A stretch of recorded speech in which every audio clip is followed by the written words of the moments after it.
भुट्टो की जिंदगी के आखिरी 7 घंटे, वसीयत क्या लिखी, कोई अंदेशा नहीं था। कर्नल रफीउद्दीन की मशहूर जमाना किताब भुट्टो के आखिरी 323 दिन में बताते हैं कि 3 अप्रैल की सुबह जब भुट्टो बेदार हुए तो ये अक्सर लाइल्म थे कि ये उनकी जिंदगी का आखिरी दिन है। जेल हुक्काम को उनकी मौत का परवाना वसूल हो चुका था। सूरज गुरूब होते ही जेल की टेलीफोन लाइनें काटने के अहकामात थे। सिर्फ एक वायरलेस सेट काम कर रहा था जिस पर फांसी के बाद सिक्योरिटी सुपरिटेंडेंट को ब्लैक हॉर्स का कोड वर्ड कहना था। 3 अप्रैल की शाम 6 बज चुके हैं। जुल्फिकार अली भुट्टो अपनी 12 फुट लंबी 7.5 फुट चौड़ी कोठरी में जमीन पर पड़े गद्दे पर दराज हैं। Superintendent jail Yar Mohammad, security battalion commander lieutenant colonel Rafiuddin, magistrate दर्जा अव्वल मिस्टर बशीर अहमद और जेल डॉक्टर सगीर हुसैन ने सेल में आकर उन्हें ब्लैक वारंट पढ़कर सुनाया। भुट्टो ने लेटे लेटे ये हुक्म सुना। उनके चेहरे पर कोई अंदेशा नहीं था। उन्होंने जेल सुपरिटेंडेंट की आंखों में आंखें डालकर कहा, ना तो तरीकाकार के मुताबिक उनके दीगर रिश्तेदारों को उनसे मिलवाया गया, न ही फांसी का तहरीरी हुक्मनामा दिया गया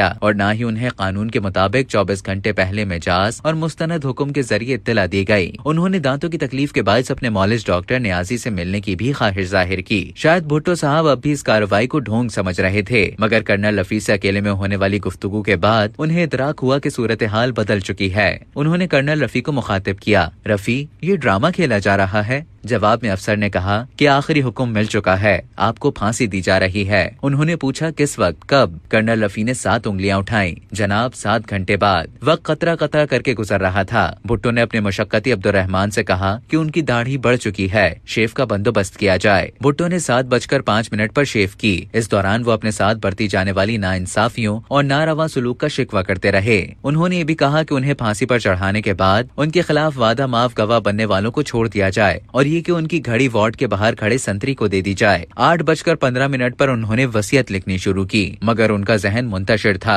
घड़ी की सुइयां आगे बढ़ रही थी। मौत का लम्हा करीब आता जा रहा था। 11:25 पर वो सोने के लिए लेट गए। जेल हुकाम आखिरी लम्हात में भुट्टो पर तारी होने वाली पुरस्रार बेहोशी का तस्करा करते हैं। असिस्टेंट सुपरिटेंडेंट जब 11:50 पर उन्हें जगाने पहुंचा तो भुट्टो साहब ने उसकी आवाज का कोई जवाब नहीं दिया। जेल डॉक्टर ने उनका 3 बार मुआयना किया। वो बज़ाहिर ठीक थे, मगर बिल्कुल खामोश और साकित लेटे थे।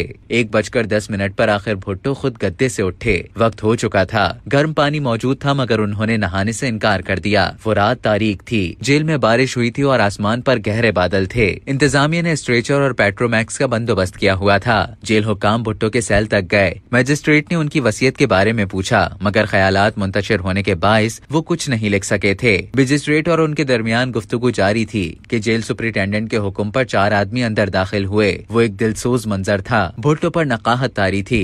जो शख्स कल तक आलम इस्लाम का अहम तरीन रहनुमा तस्वर किया जाता था, उसे स्ट्रेचर पर फांसी घाट की सिमत ले जाया जा रहा था। मुशक्कती अब्दुर्रहमान आंखों में आंसू और हाथ में चाय का कप लिए सामने खड़ा था। फांसी घाट 250 गज दूर था। इस दौरान मुकम्मल खामोशी रही। एक मौके पर भुट्टो ने नुसरत भुट्टो के तन्हा रह जाने पर गम का इजहार किया। फिर खामोशी छा गई। आखिर वो लम्हा आ गया। जुल्फिकार अली भुट्टो बेतासुर चेहरा लिए तख्तेदार पर थे। वो उस मौत से चंद लम्हे दूर थे जो भुट्टो को दायमी जिंदगी बख्शने वाली थी।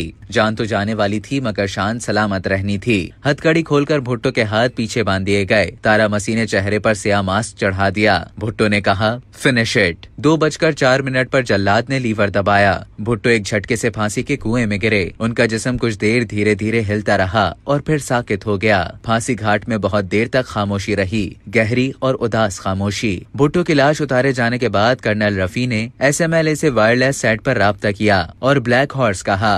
चंद तज्जियाकारों का कहना है कि उस वक्त जनरल ज़ियाउल हक भी ये पैगाम सुन रहे थे। अब तक के लिए इतना ही। मजीद इसी तरह की मालूमात हासिल करने के लिए डेली जंग के YouTube चैनल को सब्सक्राइब करें और Facebook के पेज को लाइक करना ना भूलें।